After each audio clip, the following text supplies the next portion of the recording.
selamat pagi pemirsa. Berita Padang hadir kembali hari ini bersama saya Adini dan sejumlah informasi telah kami siapkan untuk Anda. Berikut selengkapnya.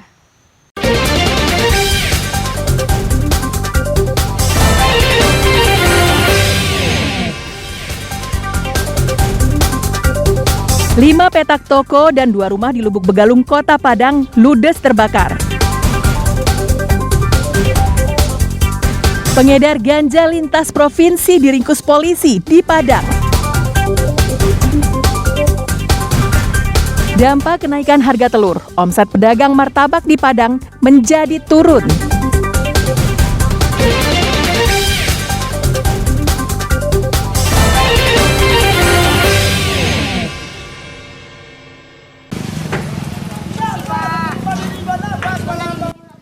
Kebakaran hebat terjadi pada Rabu pagi pukul 5 subuh di daerah Lubuk Begalung, Kota Padang.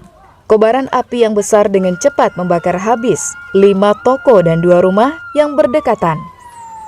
Petugas pemadam kebakaran Kota Padang mengerahkan 7 mobil dan puluhan personil ke lokasi kejadian untuk memadamkan api. Petugas berusaha keras untuk memadamkan api dengan cepat agar kebakaran tidak meluas. Pasalnya, lokasi kebakaran berada di kawasan yang padat pemukiman. Pemilik toko dibantu warga berusaha menyelamatkan barang-barang yang belum terbakar. Api baru berhasil dipadamkan setelah 35 menit kemudian. Namun sebagian besar barang dagangan di toko yang menjual kebutuhan rumah tangga ini tak bisa diselamatkan. Untuk mengetahui penyebab kebakaran, Dinas Pemadam Kebakaran Kota Padang menyerahkan kepada pihak kepolisian melakukan penyelidikan. Untuk jumlah armada kami kerahkan lebih kurang ada 7 armada dengan jumlah personil 40 orang. Lama pemadaman lebih kurang ada sekitar 35 menit dan alhamdulillah semua dapat berjalan lancar. Untuk penyebab belum diketahui, nanti pihak kepolisian nanti yang akan menyelidiki. Untuk objek yang terdampak adalah 5 petak toko dan 2 unit bangunan. Tidak ada korban jiwa dalam peristiwa ini, namun kerugian materi ditaksir mencapai 1 miliar rupiah. Selain itu, 17 warga kehilangan tempat tinggalnya. Alfi melaporkan dari Padang.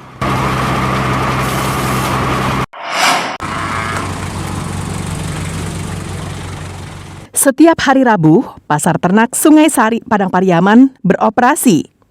Menjelang Hari Raya Idul Adha, pasar ini dipenuhi sapi-sapi kurban yang datang dari berbagai daerah.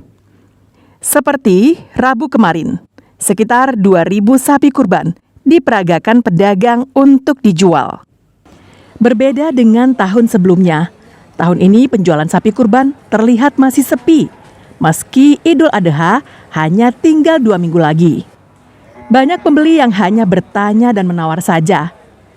Sebagian urung membeli karena adanya kenaikan harga dibanding tahun lalu.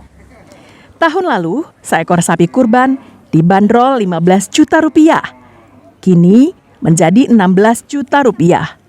Akibatnya pembeli terpaksa menghitung ulang uangnya sebelum memutuskan membeli. Mau lihat-lihat sapi, mau beli sapi, kalau yang cocok. Sapi itu apa, Bu? Sapi kurban. Di mana, Bu, harganya, Bu? Lumayan tinggi juga lah. Jelas sekarang udah 16,5. Menurut pedagang, beberapa faktor sepinya penjualan sapi, diantaranya berkurangnya peserta kurban. Selain itu, juga larangan menjual sapi keluar Sumatera Barat, sehingga persediaan sapi di daerah ini menjadi menumpuk. Penyebab itu sapi luar, kalau masuk sapi luar ke daerah lain bisa bebas. Dari kita di Sumbar mau keluar itu susah gitu. Yang melarang siapa itu? Iya, kalau yang melarang tuh kalau kayaknya sih ada oknum pemerintah atau orang dinas peternakan gitu. Masyarakat yang hendak membeli sapi untuk kebutuhan kurban diimbau agar memperhatikan kesehatan sapi. Warga juga disarankan membeli sapi di pasar-pasar yang diawasi oleh Dinas Peternakan dan Kesehatan Hewan. Eki Rafki melaporkan dari Padang Pariaman.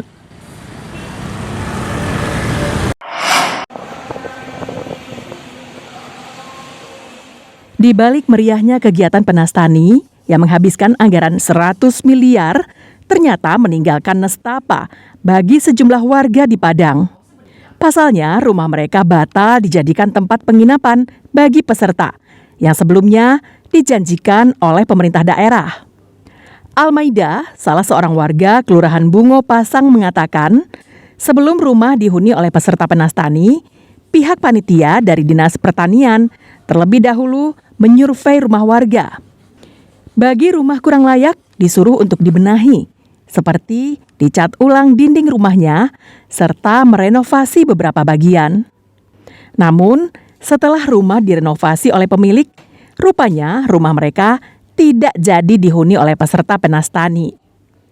Padahal untuk persiapan tersebut, warga berutang kepada pemilik toko bangunan dengan nominal hingga jutaan rupiah. Bahkan panitia yang menyurvei sebelumnya tidak memberikan kabar sama sekali soal pembatalan. Para pemilik rumah berharap dinas terkait mencarikan solusi, sebab para pemilik rumah sudah terlanjur berhutang di toko bangunan. Rumah saya udah disurvei dari penastani 16, ini katanya setuju. Setelah saya memperbaiki, disuruh memperbaiki. Setelah selesai diituin, uangnya ngutang di toko bangunan sebanyak 3 juta. Setelah diperbaiki, ternyata orang itu bilangnya nggak jadi. Dengan datangnya Penas ke rumah untuk mencari rumah yang dikontrak, dia sudah setuju dengan keadaan rumah. Rumah saya perlu diperbaiki, maka saya utang barang di bangunan. Ternyata kejadian ini nggak jadi.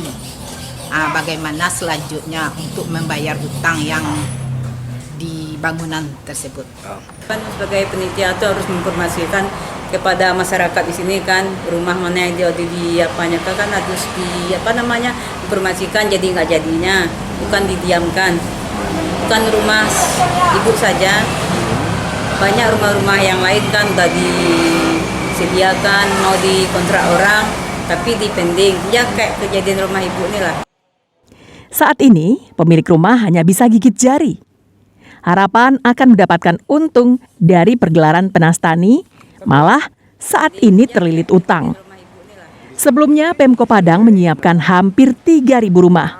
Rencananya untuk dihuni oleh 40.000 peserta penastani. Namun kenyataannya, peserta yang datang di acara pertemuan akbar petani dan nelayan itu hanya 18.000 orang atau kurang dari setengahnya. Robiha melaporkan dari Padang.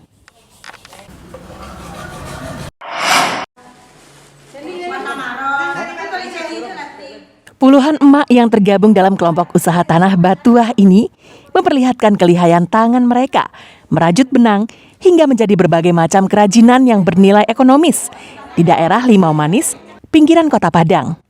Berbekal belajar secara otodidak dan dari internet, puluhan emak-emak ini membuat berbagai macam kerajinan seperti gantungan kunci, alas baki, tas, topi, taplak meja, sepatu dan sendal, hingga baju. Menggunakan bahan berupa benang poli dan wol dan alat berupa jarum, emak-emak ini hanya membutuhkan waktu 10 menit untuk membuat satu buah gantungan kunci. Sedangkan untuk pembuatan tas dan baju bisa menghabiskan waktu 2 hingga 5 hari, tergantung bentuk dan ukurannya. Bahkan kerajinan emak-emak ini sudah dipasarkan keluar kota Padang melalui media sosial. Sebuah gantungan kunci dijual Rp5.000 hingga Rp10.000. Tas Rp200.000, sedangkan baju dijual dengan harga Rp500.000. Nama UMKM-nya itu Kelompok Tangan Batuah. Anggotanya 24 orang. Kalau sekarang kami lebih fokus ke rajut. Nanti bisa payet atau pokoknya semua kerajinan yang bisa dikerjakan. Alas baki, gantungan kunci bunga matahari, tas sudah dibikin juga, topi untuk sholat. Tergantung kerajinannya, kalau sweater sama kardigan tuh bisa jadi sampai 5 hari.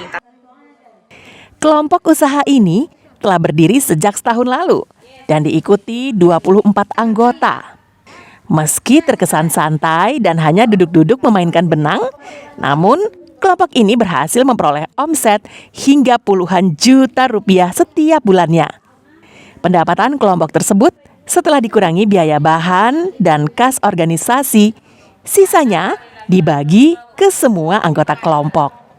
Alfi melaporkan dari Padang.